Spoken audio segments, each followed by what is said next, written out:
Hello and welcome back to Sea Red UK, where quite simply the Chicago Bulls sing. This podcast is part of the Fans First Sports Network. Wherever you're listening, rate, review, subscribe, helps us out and ensures you don't miss another episode.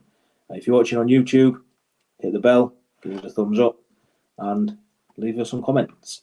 We enjoy having to read them. I'm Matt, and as usual, joined by Neill. How are we doing, Neill? I'm good, thank you very much. How are you doing? Yeah, obviously I did mention in the last pod that I was off work this week, as you can tell by my different background. No truck. And yeah, I find it more stressful being at home, as I was saying to you last night. So hence why we're recording on a Thursday morning, because we just haven't had the time. But we're here now, and that's all that matters. Exactly. I know you've been having the same sort of problems with kids' schools and.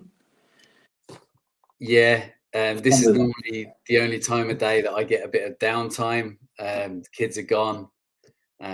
Thursdays, my wife works in Dublin. We're recording this on a Thursday, so this is where I get my little bit of me time, and I'm spending it talking to you. So,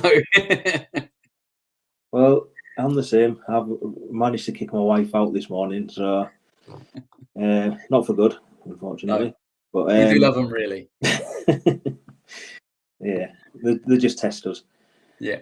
So anyway, on with the episode. Obviously, latest news, and we're going to start where we do all the time: international Bulls. Well, not all the time, but recently anyway. International Bulls. Unfortunately, it's over for the Bulls players anyway. Obviously, the World Cup's still going on, down to the semi-final stage now. I think to the start today. Mm-hmm. I can't remember who's in them today. Is it Serbia and somebody? Anyway, and Team USA against my Germans tomorrow, I think. So anyway, yeah, Bulls, they finish, was it over the weekend? Started this week? I'm lost track of days now anyway. Scarlett Jones obviously finished with South Sudan. I think they've qualified for their first Olympics as well on the back of it, from their classification game or their classification group. And Scarlett Jones, obviously 5 games, what he ended up playing throughout the tournament. And he looked good. As we've said, time and time again, he looks good. The level of opposition, not so good. You know, Angola and I can't remember who they played in the game before it. Philippines. Yeah, that was it. I think he took away 3 player of the games as well. I mean, he played 5 games, put up 102 points, 24 rebounds, 52 assists, 6 steals, 3 double-doubles. It was 48% from the field, 41% from 3, and 78% from the line. So, not a bad little outing for him. No, good campaign. Yeah, and obviously good debut campaign for South Sudan as well. Yeah. You know, I believe he's already back in America, from looking at his Insta. But, you know, it doesn't necessarily mean he's going to get minutes for Bulls, as Bulls Nation went into overdrive with. But anyway, we're not going to go over our opinion on him again, because you've all heard it. And obviously the other Bull, Nikola Vucevic, he finished obviously 5 games as well. Their classification games was Greece and I can't remember the other one. It's time gone by. But he 5 games, 133 minutes, 99 points, 44 rebounds, 6 assists, 7 steals, 8 blocks, 52% from the field, 40% from 3, and 94% from the line. Certainly, alongside Karlik, stand out in the early rounds. But again, the level of opposition. Obviously, a lot of people panicking about Vooch, how fit he's going to be going into the season, how long he can last, basically. Yeah, I don't think that's going to be an issue. Like, you know, we talked about this briefly before, but if anything, it's you know, he's gone through the World Cup and come out of it without an injury. So that's good. And apart from that, the only other thing it's going to do is affect his fitness, but it's going to affect it in a positive way. He's kept going. It's like doing workouts, except for it's been that little bit more competitive. I think it's a good thing. Yeah, and you get all these fans that say they want to see players do it on the NBA court. They want to see, when you put up these videos of them working out in an empty gym. Mm-hmm. Oh, it's basically a competitive workout for a minute. Yeah, that's how I look at it. Do you know what I mean? He's got his legs under him now. He's got a month off until training camp starts. Right. So he's got enough time to go on his holidays and do whatever else he needs to do, basically, and then he should be raring to go for training camp. He's already geared up, hasn't he? Do you know what I mean? Same as Carly. It's to me, it's a good thing. Mm-hmm. Next bit of news. Obviously, we saw the return of the Worm to the United Centre. Yep. Was it AEW wrestling? Yeah. I've got no interest in wrestling whatsoever, but no, I'm not a wrestling guy either. No, I do have an interest in, get my arms right, whichever way it is, Dennis Rodman. As I've time and time said, behind MJ, he's probably my favourite all-time Bull. So it's good to see him back at the UC. It was in a positive. It seemed in a positive sort of headspace with it all, didn't he? Saying he loved the city. He hopes that Chicago fans love him and the work that he did, which is obvious they do. Do you know what I mean? I think he knows that as well. And even now we're nearly 30 years on from, 25 years on from when he last played. Bulls fans still love him, and they've still got that. He is up there with MJ and Pip, isn't he? So yeah. I don't know what you had to say on that. No, I mean, it was a bit of fun, wasn't it? I mean, it was typical Rodman, just suddenly out of the blue, just decided to drop the fact that he was going to be returning to wrestling and returning to the UC. And then he got all emotional afterwards, talking about how much he played for the city, how much he loved the city. And I mean, Chicago fans are going to lap that up anyway.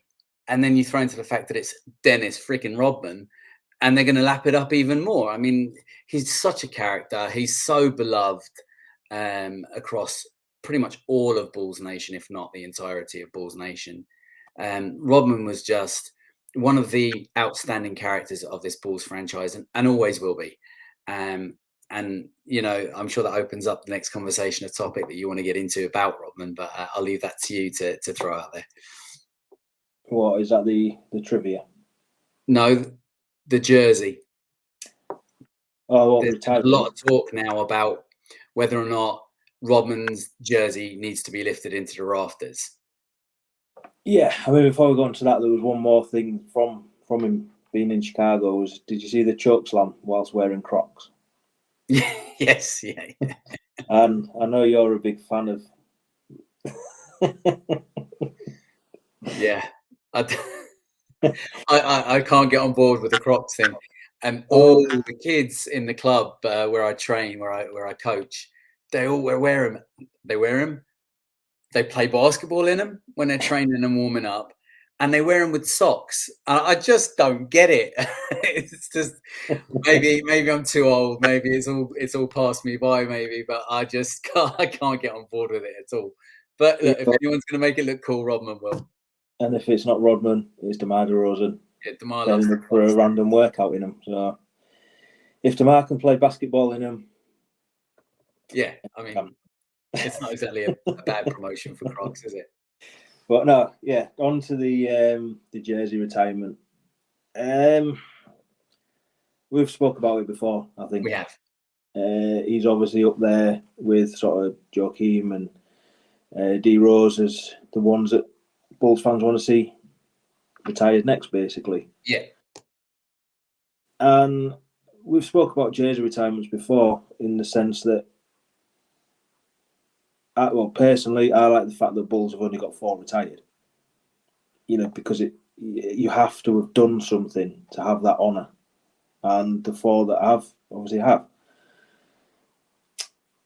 And that's where the question comes in: who deserves it? Or does anyone else deserve it? And right. the thing with Rodman is character in it. I think it's character that sort of goes before him rather than what he did on the court. And people forget that he was a champion before he come to Bulls as well. Yeah, absolutely. And then he won the 3 rings with Bulls. Mm-hmm. And then he kind of went, Dennis Rodman. But to me, you've got Bulls as a franchise have got to do something for Rodman. Mm-hmm. But he is a huge part of it. A bigger part than anybody we've seen since that. That final three-peat. So whether it's a jersey retirement or I don't know the name or wing of the UC after him or some little statue or something, to me they've got to immortalise him somewhere. Right. And I think he's shown at the weekend how much he would appreciate that as well. Definitely, 100%. You can see how much it means to him. I know he wears his heart on his sleeve anyway. I mean, half the time he's a bit of an emotional wreck and always was. But it would just to immortalise him that way, some way in the UC, it really would mean an awful lot to him. And I think he's a troubled soul, and a lot of the time, little things like that will give him such a massive lift. Yeah. But for me, if you were talking about naming a wing or giving him a statue, as far as I'm concerned, if you're going to do a statue, you have to make it with changeable hair. Not that they'd be changing the hair around, but some sort of lighting or something that the hair colors change or something like that. I just think that would be, it can't just be a straight up statue. It's Dennis. Yeah. It has to be something different. And I think something like that would be kind of cool. Yeah, I mean, obviously with technology these days as well, there's, even if it was some sort of a screen welcoming, where, like you say, you could change his hair or, just have different pictures of him sort of going round and round and just something that, like you say, immortalises him at the UC. But obviously you've got some fans that probably, obviously different area of fans, isn't there, shall we say, where, some of them grew up where all they know is Joakim Noah, D Rose as the players that need to be. So I get it. It's, time's gone on. If they were going to do it, maybe they should have done it sooner. But for me, Rodman's legacy lives on. He's still seen as the greatest rebounder and all that. Drummond might argue different, but that's a whole different episode altogether. So, and the last bit of news, it was announced yesterday that Bulls Media Day and training camp would start on the 2nd of October, which is a Monday. They're going to have Media Day in Chicago on the 2nd before flying down to Nashville to have the first week of training camp. The university down there from the 3rd to the 7th, and then the first pre-season game is on the 8th in Milwaukee. Yeah. So it's getting real. We've got some days to look forward to. That was the big thing for me out of it all, is we can finally, basically whip me up when September ends now, innit? Yeah. Definitely. Obviously Media Day, to me that's the start of the season. You've still got another 2-3 weeks after that before it. Yeah. But and then the idea of going to Nashville, a bit of a random place to go, but other teams do it. I think Lakers go to Hawaii, which again different to Nashville, but I like the idea that they're taking it out of Chicago for a week. I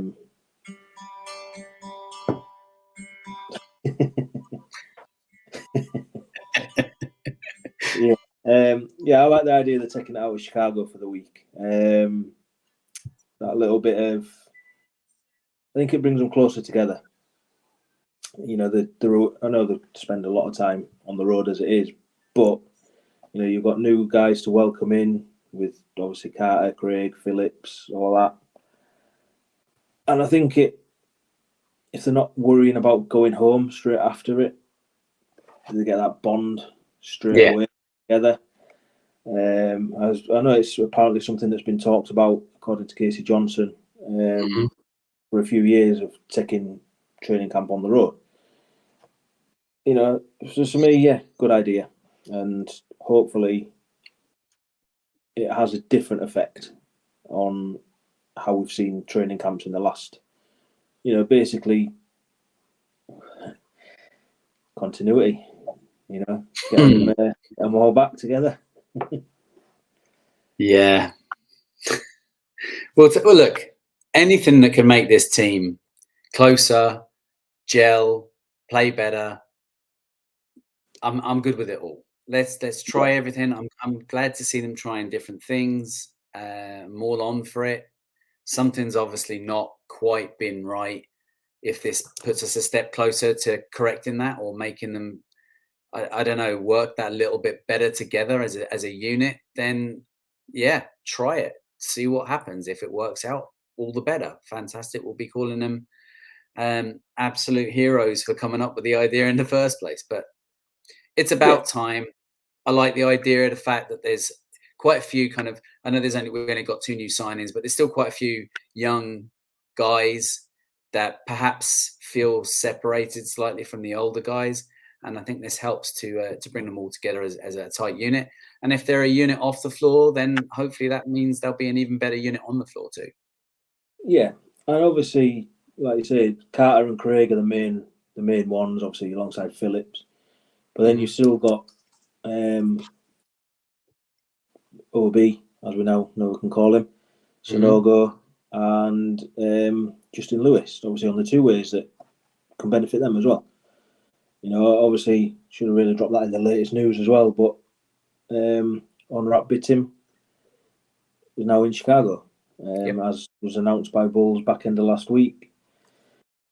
And yeah, so to me, I don't have an issue with them taking it away for, you know, I know the media guys are a little bit put out by it because they're not going to be as heavily involved as they would be if they was in Chicago. I guess a few of them, Casey Johnson, maybe he'll travel down with them and stuff like that. But you know, it is what it is, isn't it? It's not about us seeing what they're doing. It's about them working on what they need to work on. So that's how I look at it. At the end of the day, the first chance we'll get to see what they've been working on, apart from what Bulls put out themselves, is going to be on the 8th against Milwaukee. So, that's all the latest sort of catch-up bits. And we'll go on to the main part of the episode. And we're going to carry on with our predictions. And we're going to drop 3 players this week. Starting with Alex Caruso. Now, I mean, nobody else gave us their predictions for or expectations for the last 2 that we did. So hopefully people might jump in the comments and give us them for this one. Alex Caruso is a box score watcher nightmare, isn't he? Yeah, he is, absolutely. You know, because people will always say, well, I want to see him do this, I want to see him do that. And when you watch him, it's not his game. No. You know, it's a hard one to give expectations for because we can all say, I want to see him hit 4 threes a game or take 4 threes a game, or I want to see him do this. But he's that one player that can come up with no points, you know, hardly any assists or whatever, but still be the player of the game. Right. Because of everything else that he does off the box score, basically. Obviously, last year, getting NBA first team all defense, huge honour for him. And you kind of feel that's your level of expectation for him now. You know, he's definitely got to be up there in contention again. Yeah, that's my expectations for him. because you can't. When a player hits that sort of level, to me, they've got to stay at that level, or in contention anyway. Pointless him having. I'm not going to say. I'm not saying he's going to, but it's pointless him having that season, and then all of a sudden disappearing in terms of defense. Obviously, you would like to see his offensive side take a step as well, because at the end of the day, they're out there to score points just as much as they are stop points. And we have seen with Caruso that he can do it as well. That's the thing with him, isn't it? You know, in the Miami game, in the play-in, he was on fire, wasn't he, from three? Yeah. But I think if you try and make him improve too much on the offensive end, you're probably taking away from his defensive end. I know you want your ideal sort of two-way players and stuff like that, but to me, there's no rush for him to improve on the offensive end. They've put other pieces in that are going to help Bulls do that. Mm-hmm. Obviously, another thing is I don't want to see him playing at the 4. I definitely don't want to see him starting at the 4. No. I know officially, well, technically he's not really the 4.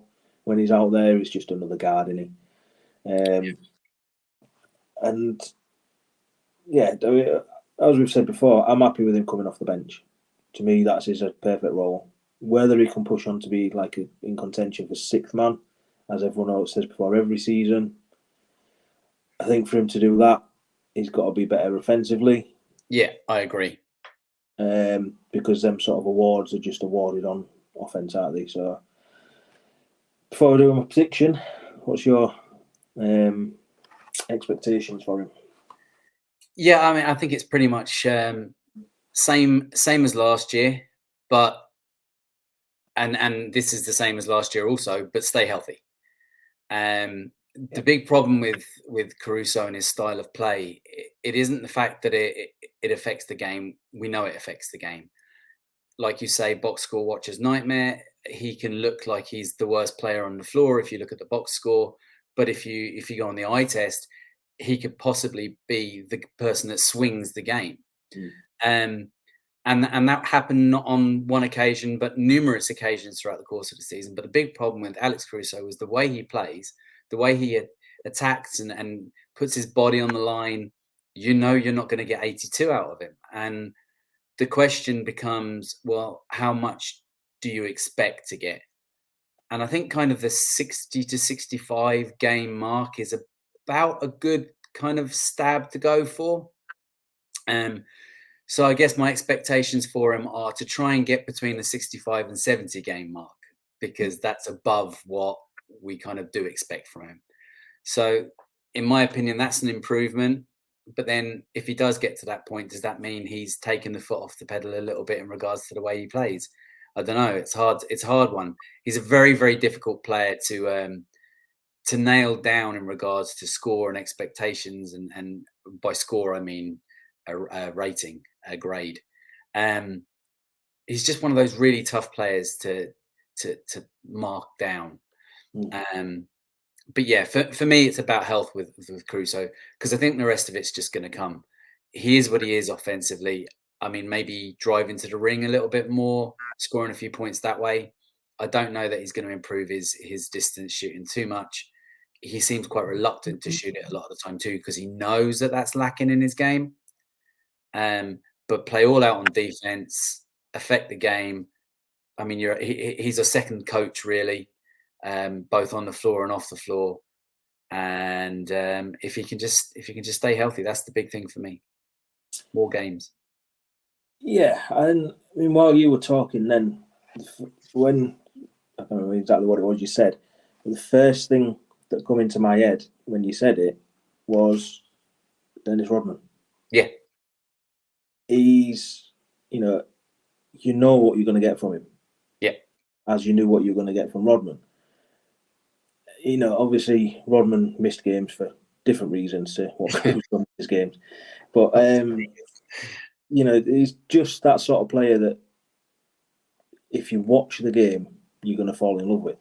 Mm-hmm. Because, especially in Chicago as well, because he plays that tough, gritty. He's going to put his body on the line for the team. As we've seen, as you mentioned, that's where the health comes in. And I mean, apart from obviously the Grayson Allen incident, he's not really had a serious injury, has he? Do you know what I mean? He's always niggly little injuries that just seem to linger around, and you might get 3-4 games where he's like, oh yeah, he's looking good, and then it's his foot strains come up again, or his back injuries come up again, and that's it. That's to me why I don't want to see him at the 4, and I don't want to see him starting, because I think you're putting too much pressure on him. You're putting too much pressure on his body to go up against these bigger guys, and he's going to do it, and he's going to do it well. Yeah. But surely it's easier for him to guard your 6'4" point guard or your shooting guard or whatever, do you know what I mean? Rather than a 6'8" man mountain that's just going to run over you. Right. Or bigger in the case of Giannis. Do you know what I mean? So to me, I don't want to see him in that position, because I think we'll get the best out of him if he's not in that position. Right. Prediction wise, I mean, obviously last year he come close with a lot of people sort of unsung hero. I think Casey Johnson actually said he was going to be the unsung hero for this season. Yeah. Grade wise, is, to me, if the Caruso we know turns up, you're looking around a low A, high B, I think, because he is just that important to the team without people actually fully realising it, hence the unsung hero sort of thing. So I'm going to go for a solid B+ as my sort of early prediction for him, as to what everyone kind of votes him for at the end of the season. Yeah. I think that's fair. I have him marked as an A-. Very, very similar. It's like that. I think we know what we're getting from him, and we know how it affects the team and how it affects the game. So an A- is what I've gone for him. And if he gets from 65 to 70 games, like I've said, I hope he does, then I will be prepared to up that to an A straight up. Yeah, and I think the reason why it's difficult is because, I mean, that's what we see him being. But Bulls Nation, when we put the vote out, they do say, well, he didn't score any points in this game. He didn't do this. He didn't do that. And that's what we've just basically covered, in it. So, yeah, I think personally, that's what I think. He could be that low end A, but because of the box score watchers that might vote, that kind of brings him down. But anyway, we'll go on to our ad read for our partner, USA Sports. USA Sports is a UK-based sports merchandise retailer. They cover everything from the NBA, NHL, NFL, MLB, as well as Formula One. From hats to hoodies, there's something for fans, something for everyone, from Chicago Bulls to Team Red Bull and everywhere in between. So check them out on all the socials and the website usasports.co.uk, and at checkout enter the code CREDUK for 15% off. That's CREDUK for 15% off. And if you do check them out, they also have some links with some other groups, and in fact sponsor some big teams over here in the UK, Ice wise and NFL wise and stuff like that. They're quite well in there. So check them out, usasports.co.uk. And I have to say as well, I ordered something off them there recently, and it was a little bit too big for me, and I sent it back, and the process of getting returns is also very, very well handled, and I'm expecting it to be delivered later on this afternoon. Flex.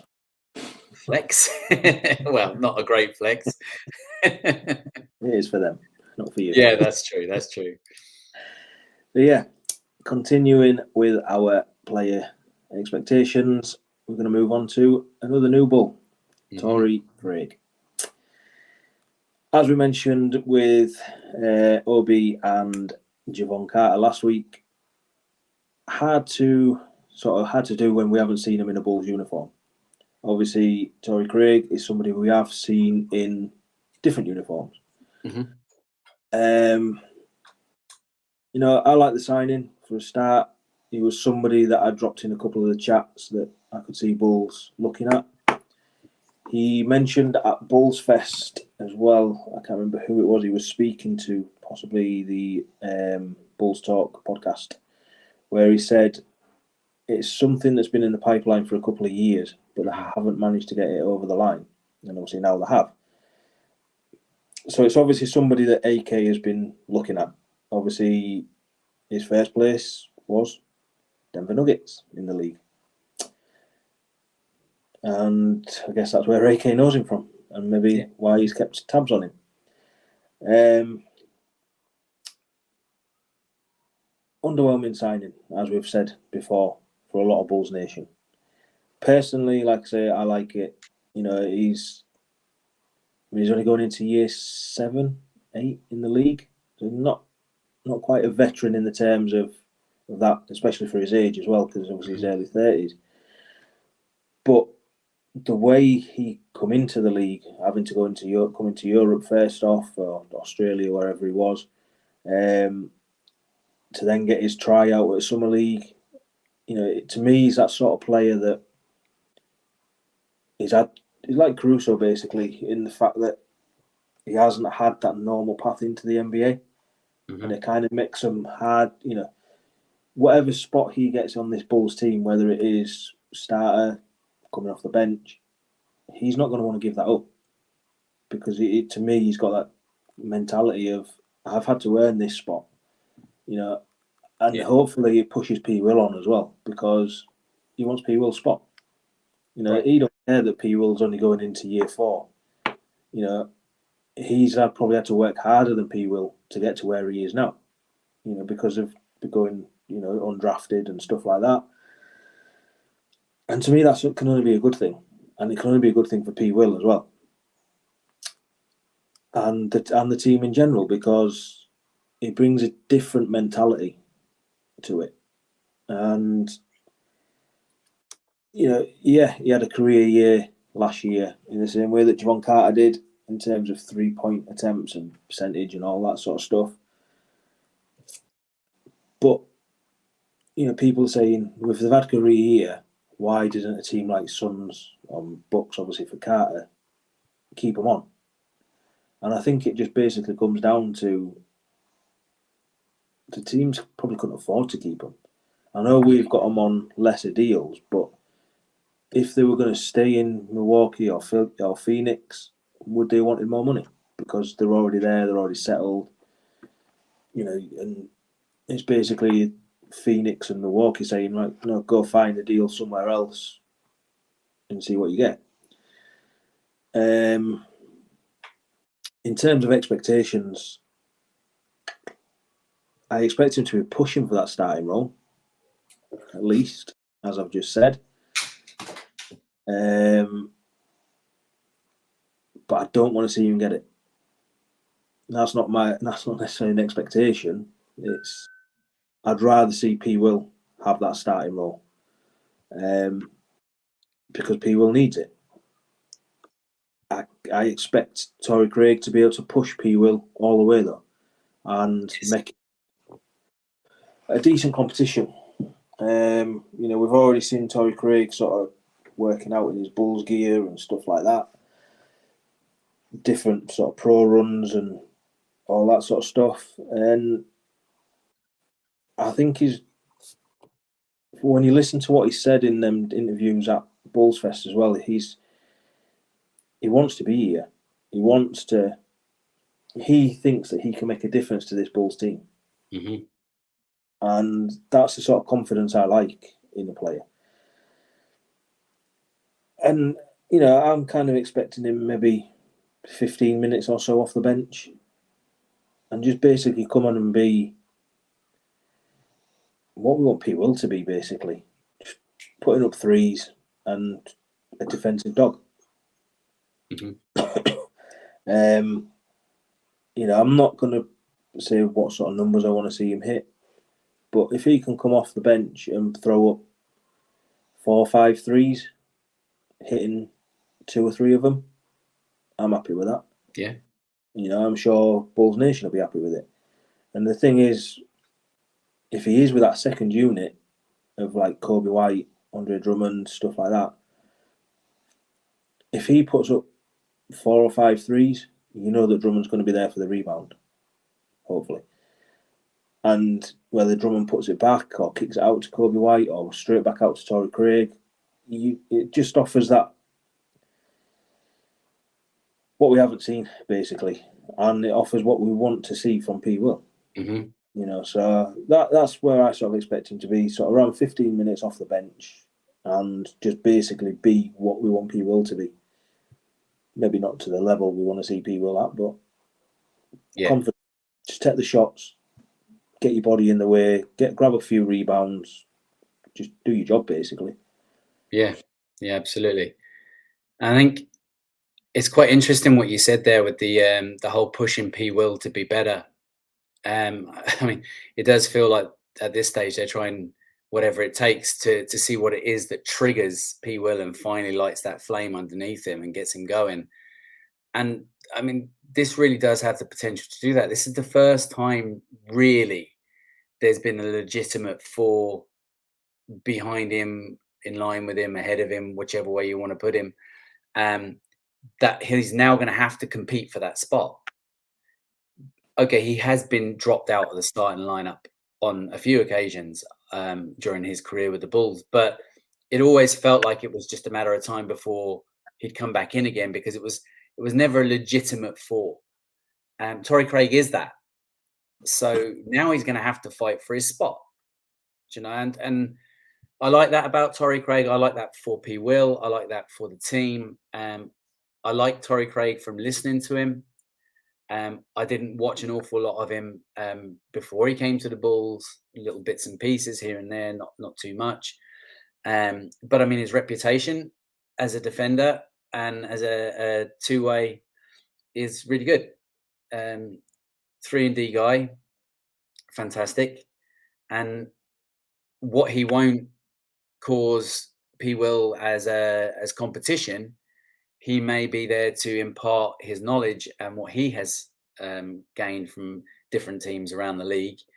And hopefully with the two of those things, it will bring both P. Will and Torrey Craig forward for this team and strengthen us, because as we've said before, we are thin on the ground at the 4 and the 5 position.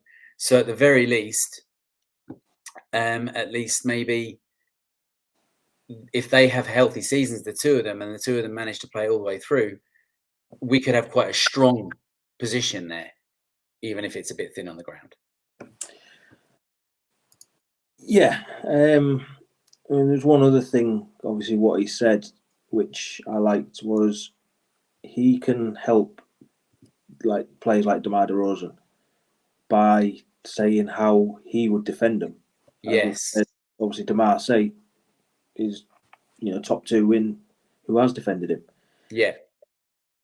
So to me, that's another good thing that he's going to bring, is just that, like you just said, the experience from different teams. Yeah. How different, at the end of the day, that Suns team that is just left, in the same way Javon Carter leaving Bucks, is the teams that have been up there. Mm-hmm. And the teams that have been pushing for it. So the players on them teams have got a different mentality and they've got a different way of doing things. And I think that's what both Craig and Carter are both going to bring, is that a different mentality, a different type of leadership to what Bulls have had. And what we maybe tried to find in the past from somebody like Tristan Thompson. At Bev. Yeah. So in terms of my sort of prediction for him, personally, if he does everything we've just said, I think it's a low end B. Mm-hmm. Yeah. But going off what I'm trying to sort of think of how Bulls Nation as a whole are going to see him. And I think it's just a C, basically, because I don't think that, again, it comes down to the eye test and box score watchers. I don't think they're going to fully appreciate what he has, unless you watch him, what he brings to the team, which is why I think, personally, low end B, but I think what he will get is a C. So that's my sort of prediction on him. So you're going with the C? Yeah. Yeah. It's hard to grade him higher than that, really, especially when we haven't seen him playing in a Bulls jersey yet. I think he could be one of those types of players that does underwhelm unless you're watching the game, kind of like an AC kind of a player. And unless you're actually sitting there and judging him on the eye test instead of judging him on highlight reels or judging him on box scores, you're probably not going to give him a fair grade. But it's pie in the sky at the moment. It's all, just guesswork. And I think I agree with you. I think at this stage anyway, I'll go with a prediction of a C. Yeah. And the last one for today is Demar Derozan. At least this one, we know what we're talking about with him. We've seen him play. We know what to expect. Yeah. Right. It doesn't make him any easier, though, does it? No, I suppose not. He's a bit of an anomaly. Now, obviously, we've said time and time again, we absolutely love what Demar's done in his time. Yeah. Love him as a person, love him as a player, everything that he's brought to the team. And it's continued through the off-season in, trying to instill that sort of Mamba mentality into P. Will and stuff like that. Whether it works, it's still to be seen. You can't fault Demar for the work that he puts in. No. The level of work he puts in. And obviously there's been a lot mentioned after sort of the last workout video I put out, where people say, well, I want to see him improve the three. I want to see him improve this. I want to see him, he's going into what, year 14, 15 in the league? Just because you're not seeing him doing it in an empty gym, as everyone always says, doesn't mean he's not doing it. And he's actually come out and said himself, he knows he needs to shoot more threes, but it's just not part of his game. Mm-hmm. And it's like we've said before, do you want to see him take them extra couple of steps back and miss a three, or would you rather he's where he's used to be and hits a two? Right. And I'd rather end up with 2 points than no points. Yeah, and one of the things that we've talked about as well in the past in lines with that is he gets 3 points a different way, because we know how accurate he is from the mid-range. He doesn't just throw them up for fun. He hits them at a high clip. And then a lot of the time with those multiple pump fakes before he takes a shot, he tends to get to the stripe an awful lot. And he's a good free throw shooter. So I'd rather see him doing that and getting 3 points that way than taking those couple of steps back and perhaps jacking up a three that's not going to go in. Yeah. And I mean, the frustrating thing with it for him, for me, is he can hit threes. Mm. We've seen that. Mm-hmm. And in clutch. Yeah. So he has got that range. But for me, he obviously feels more comfortable being inside the arc. And if he can put up 25 points a game average without hardly shooting threes, let it continue, basically. Yeah. Obviously, the next question is, do you want to see him putting up 25 points? Because we've spoke about it before. The best version of Demar is where he's took that step back. Yes. And he's let Zach go off. And he becomes the San Antonio Demar, where he's facilitating a lot more and distributing the ball a lot more.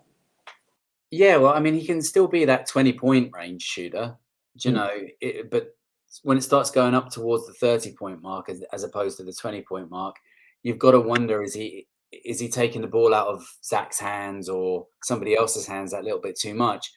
Especially like we've said, we don't mind Demar taking the 2s instead of the 3s, but I don't want him to take so many 2s that he's wasting opportunities for somebody else to shoot a 3. Yeah. Because, I mean, at the end of the day, we need more 3-point volume shooting. This is a known fact with I think we were last place in 3s taken, 3-point attempts. So the fact of the matter is we've increased our 3-point shooting. Zach works on it. Kobe works on it. And then we have to bring in Carter and Craig, who are also 3-point shooters. So Demar needs to distribute the ball a little bit more, like you say, to the point you were making in San Antonio. Get the score line down to closer to the 20 mark and bring up the assist mark maybe a little bit more. Kick the ball out. Yeah. And I mean, I remember us saying before last season, we didn't want to see Demar be first year Demar. Mm-hmm.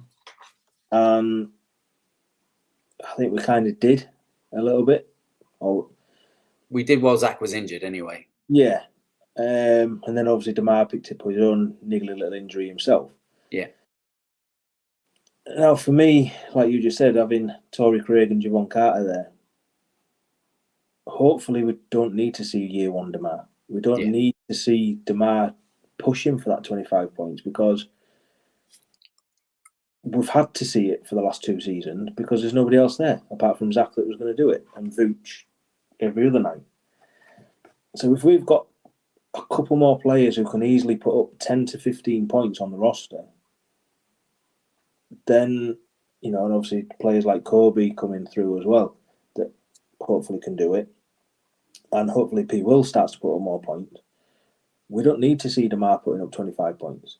But we want to see him be the guy that's getting the ball to them guys to put up the extra points that he's not putting up. Yeah.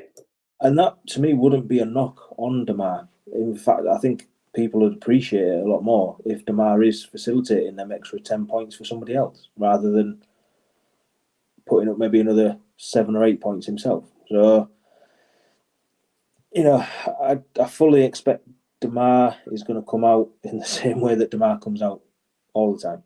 Yeah. He is a point scorer. That's his game. And it is hard to change, especially this far into his career. With it being a contract year for him as well, I think that spurs him on that little bit more.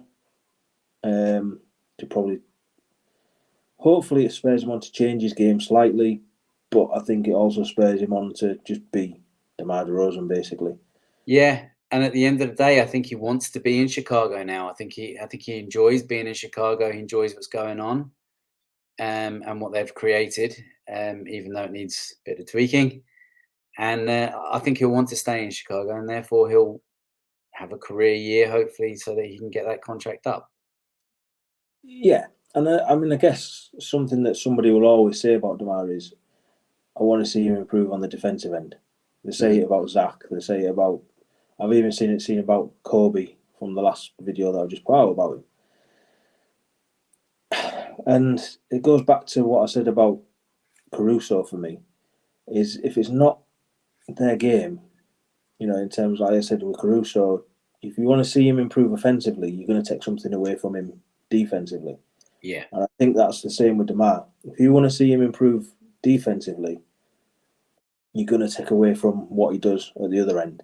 Mm-hmm. And yeah, that's probably a knock on them sort of players, is they're not the complete two-way player that you want to see. But if you've got enough two-way players in the league, on your roster, that can do it, if Caruso can cover for Demar defensively and he's happy with that, allowing Demar to put up the points, then to me that kind of...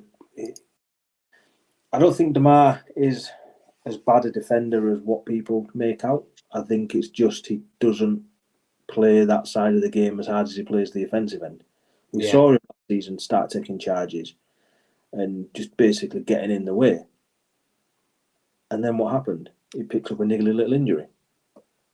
So what would you rather? Would you rather Caruso covers for him defensively, allowing Demar to be out there doing what he does, or stop putting up as many points, get in the way of Giannis or someone like that, and miss the next 3-4 games. Well, absolutely. I mean, we've said before, availability is an intangible statistic, but it's also one of the most important vital statistics that you can have. If a player isn't available to you, it doesn't matter how good they are. Do you know? Yeah. They have to be on the floor to affect the game. Yeah. So obviously I'd prefer him to be available than to be trying to do something that's maybe outside the parameter of his expertise. Yeah. So, I mean, prediction-wise for him, personally, I think it could be a high B. That's where I think he will be at the end of the year, from my grade anyway.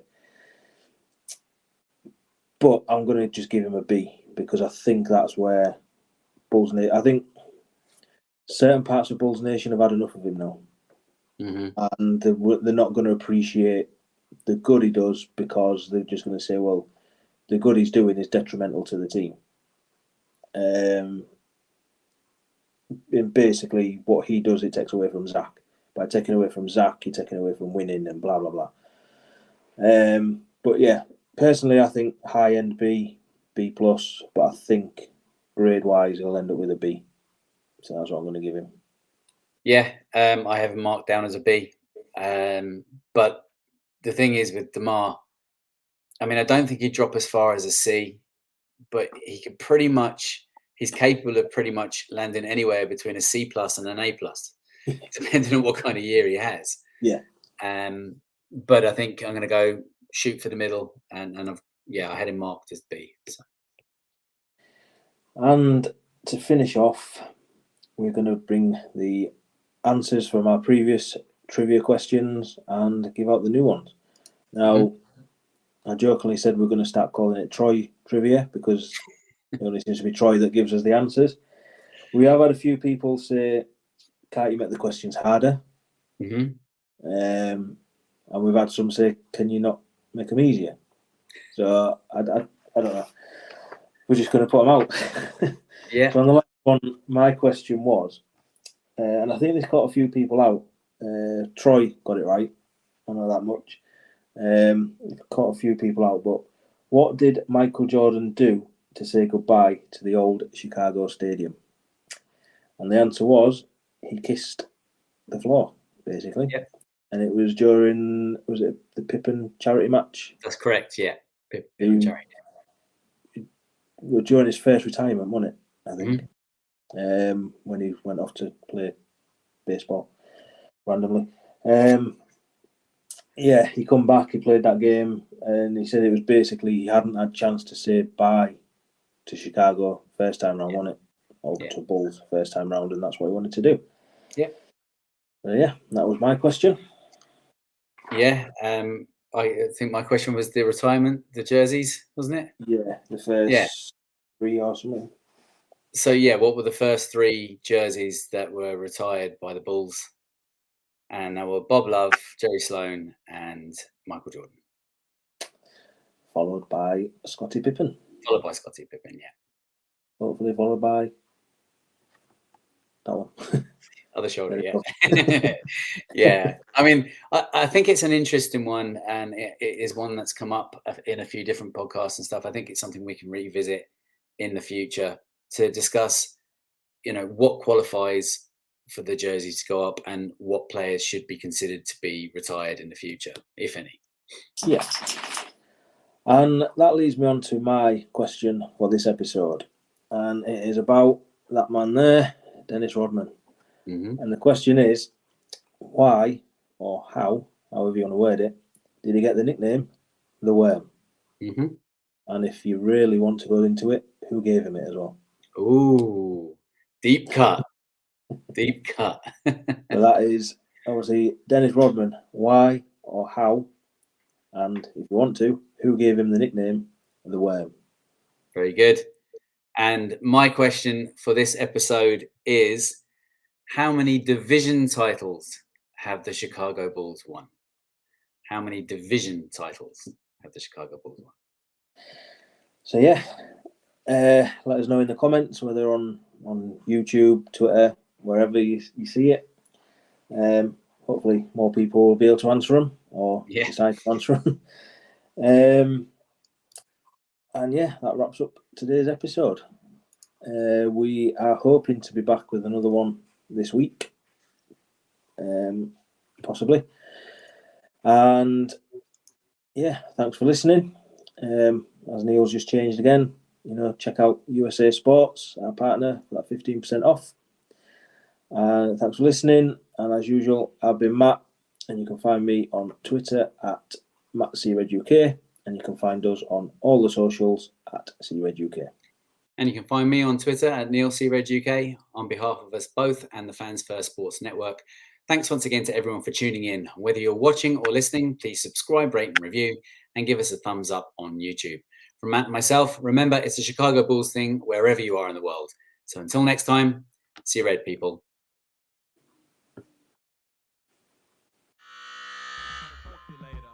It's time for the percolator. Percolator.